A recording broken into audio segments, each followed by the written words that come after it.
فاصله آفتاب و زمین 93 میلیون میل یا مایل است. ولی در احادیث از رسول الله صلی الله علیه و سلم روایت شده که در روز قیامت آفتاب به اندازه 1 میل به سر انسان نزدیک میشه. وقتی حال آفتاب 93 میلیون میل از ما و شما دور است، در بعض مناطق شما ببینید که مردم از گرمی و از حرارت ضعف میکنن. وقتی درجه حرارت حداقل به 48 و 50 میرسه، انسانها توانایی زندگی کردن نمی داشته باشند.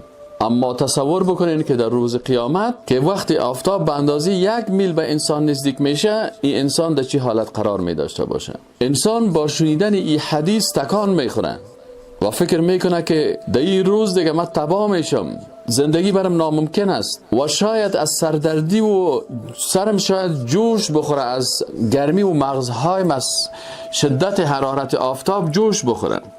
ولی در حدیث دیگه ما و شما میخوانیم که الله متعال بر بنده های واقعی خود نجات از اینمی حرارت آفتاب بشارت میده.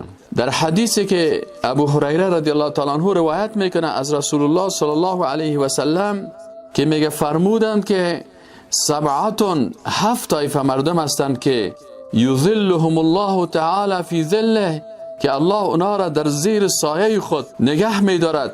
یوم، در روزی که لا ظل الا ظله، که در او روز هیچ سایه نیست بغیر از سایه عرش الهی و سایه رحمت الهی.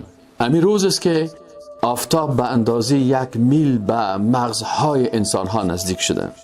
همه در حالت هیجان و خطرناک قرار دارند، ولی 7 طایفه مردم هستند که اونا در زیر سایه رحمت الله هستند و این آفتاب 1 میل به مغز از اونا ضرر نمیرسانه، بلکه اونا در راحت و استراحت می باشند.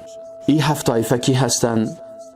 و آیا ما از جمله از این 7 طایفه هستیم؟ و اگر نیستیم سعی و تلاش بکنیم که خدا در این 7 طایفه داخل بسازیم تا در روز قیامت از اموت عذاب سخت نجات پیدا بکنیم. طایفه اولش امام عادل، کسی که رهبر باشه ولی رهبر عادل باشه.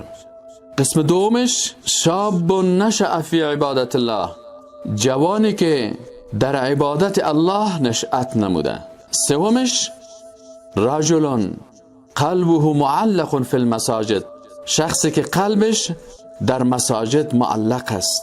قسم چهارمش و رجلان تحابا فی الله، 2 شخصی هستند که یکدیگر خدا به خاطر الله دوست دارن، اجتمع علیه، به محبت الله با هم یک جای میشن، و تفرق علیه، و به محبت الله از هم جدا میشن. و قسم پنجمش و رجل دعته امرأة ذات منصب و جمال، یک مرد است که او را یک خانمی که صاحب منصب و جمال است این دعوت میکنه به یک کار زشت. ای برش میگه که انی اخاف الله، من از الله میترسم. و رجل، و شخص است که تصدق بصدقه، که ای صدقه میته، فاخفاها، آنقدر ای صدقه را پنهانی بر امو مستحقینش میرسانه که حتی لا تعلم شماله ما تنفق یمینه، دست چپش نمیفهمه که دست راستش چی داده است. و قسم آخرش و رجل، و شخص است که ذکر الله خالیا، الله را به تنهایی یاد میکند، ففاضت عیناه، پس چشمانش اشکالود میشه از ترس الله. دوستان عزیز، اولی طایفه امام عادل است، رهبری که عدالت کردن، و عدالت بدون حاکمیت شریعت الله حاصل نمیشه. بدون ای که کتاب الله و سنت رسول الله تطبیق شود، این امام به عدالت نمیرسه. پس امامی که رهبریت میگیره، چی خلیفه مسلمان ها هست یا امیر المؤمنین مسلمان ها هست، زعیم مسلمان ها هست، بزرگ مسلمان ها هست، وقتی این مطابق کتاب الله و سنت رسول الله حکم میکنه، الله متعال بر از یک درجه میته که در زیر سایه عرش الله در روز قیامت میباشه. قسم دومش جوانی که امروز بسیار کسایی هستند که در جوانی با گناه و با معصیت مشغول می باشند، ولی باز وقتی که پیر شدن توجه به عبادت می کنن. اما وقتی یک جوان در جوانی به عبادت الله مشغول می باشه، الله متعال برش امت یک مقام و منزلت برش میده که در زیر سایه عرش الله در روز قیامت می باشند، در وقتی که آفتاب امروزی که 93 میلیون میل از سر ما و شما فاصله داره 1 میل میرسه فاصلش. سوم قسم طایفی هستند که قلبشان با مساجد است، 5 وقت در جماعت حاضر می باشند. تقسیم اوقات 5 وقت مسجد در سرش حفظ است و در جماعت تنبلی نمی کنه. الله برشت یک عزت میده که در زیر سایه عرش الهی، در زیر سایه رحمت الله در روز قیامت یک چوکی بزرگی برش داده میشه. قسم چهارم رجلان تحاب فی الله. امروز محبت به خاطر الله بسیار کم شده.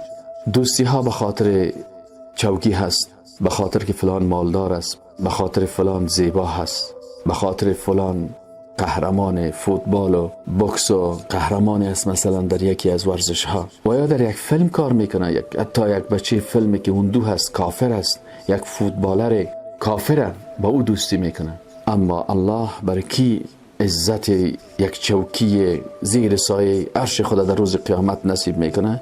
برای دو شخصی که محبتشان به خاطر الله هست، به خاطر الله با هم یک جای میشه مجلس میگیرن و وقتی از مجلس جدا هم میشن به خاطر رضایت الله. قسم دیگه امروز بسیاری کسایی هستن که حتی اگر یک زن عادی بدکاره او را به طرف گناه دعوت بکنه، به طرف از او میبینه، فیلم از او آنقدر او را غرق میکنه که روزها چندین بار او فیلم تکرار سال میکنه و سریال یک لحظه هم فراموش نمیکنه. و یا هم در بازار و کوچه ها و در تصاویر و در موبایل ها. اما انسانی که یک خانمی که بسیار منصب داره، بسیار جمال و زیبایی داره، ای را به گناه و زنا دعوت میکنه، ای برش میگه که اینی اخاف الله، من از الله میترسم، من به طرف تو نظر نمیکنم، من مرتکب گناه نمیشم، من خود به زنا نزدیک نمیکنم، زنا خود چیز که نمیکنم. الله برزی عزت میده که در زیر سایه عرش خود برزی در روز قیامت چوکی بزرگی که در این روز یک روزش 50,000 سال هست، 50,000 سال دنیا. قسم دیگه امروز صدقات بسیارش ریاکاری هست، با کارت و با دعوتنامه ها، حتی حق یتیم و مسکین و فقیر به مردم های پولدار داده میشه و بر از اونا خورانده میشه. اما مسلمانی که این صدقه را مراعات میکنه و به شکل مخفی برای مستحقش میرسانه، حتی به اندازی را مخفی میسازه که دست چپش نمیفهمه که با دست راست چی داده. و آخری امروز بسیاری قلب ها آنقدر قاسی و سخت شده که هر قدر برش از الله و از رسولش و از دوزخ و از جنت و از عذاب آخرت و از سختی های جان کندن برش ذکر شود، هیچ تأثیری در وجود از این نمیکنه. اما کسی است که یک گناه خدا به یاد میاره و عذاب الهی را و عدالت الهی را و دوزخ و از ترس الله و یا هم از محبت الله چشماش اشکالود میشه و قطرات اشکی از چشمتی میریزن.